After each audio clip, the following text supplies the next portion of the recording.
ఏపీలో తాజాగా అధికారంలోకి వచ్చిన కూటమి సర్కార్ డ్వాక్రా మహిళలకు శుభవార్త చెప్పింది.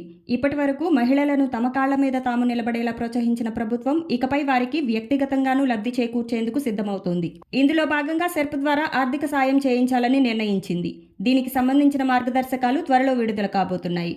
రాష్ట్రంలో డ్వాక్రా గ్రూపులకు ఇప్పటికే బ్యాంకుల ద్వారా గ్రూప్ లోన్స్ అందిస్తున్నారు. వీటితో పాటు ఇకపై డ్వాక్రా గ్రూపుల్లో ఉన్న మహిళలకు 1,00,000 నుంచి 5 లక్షల వరకు అదే బ్యాంకుల ద్వారా ప్రభుత్వ గ్యారంటీతో వ్యక్తిగత రుణాలు కూడా అందించాలని సీఎం చంద్రబాబు భావిస్తున్నారు. డ్వాక్రా గ్రూప్లో ఒకేసారి గరిష్టంగా ముగ్గురికి 1,00,000 నుంచి 5 లక్షల వరకు ఈ పర్సనల్ లోన్ బ్యాంకుల ద్వారా ఇప్పించనున్నారు.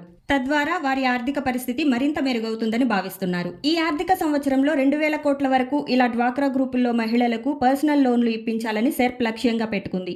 ఇప్పటికే యూనిట్లు నడుపుతున్న వారితో పాటు కొత్తగా యూనిట్లు ప్రారంభించాలనుకునే వారికి ఈ లోన్లు ఇప్పిస్తారు. ఇలా మొత్తం 1,50,000 మంది డ్వాక్రా మహిళలకు ఈ ఆర్థిక సంవత్సరంలో లోన్లు ఇప్పించేందుకు ఏర్పాట్లు జరుగుతున్నాయి. ఇందులో 1,35,000 మందికి ₹1,00,000 చొప్పున, మిగిలిన 15,000 మందికి 5 లక్షల చొప్పున లోన్లు ఇప్పిస్తారు. భవిష్యత్తులో ఈ లోన్ను 10 లక్షలకు పెంచే అవకాశం ఉన్నట్లు సెర్ప్ అధికారులు చెబుతున్నారు. చూశారు కదా, ఇలాంటి విలువైన సమాచారం కోసం మన ఛానల్ని సబ్స్క్రైబ్ చేయండి. ఈ వీడియో మీకు నచ్చితే లైక్ చేసి మీ ఫ్రెండ్స్కి కూడా ఫార్వర్డ్ చేయండి. మీ విలువైన అభిప్రాయాన్ని కామెంట్ రూపంలో తెలియచేయండి.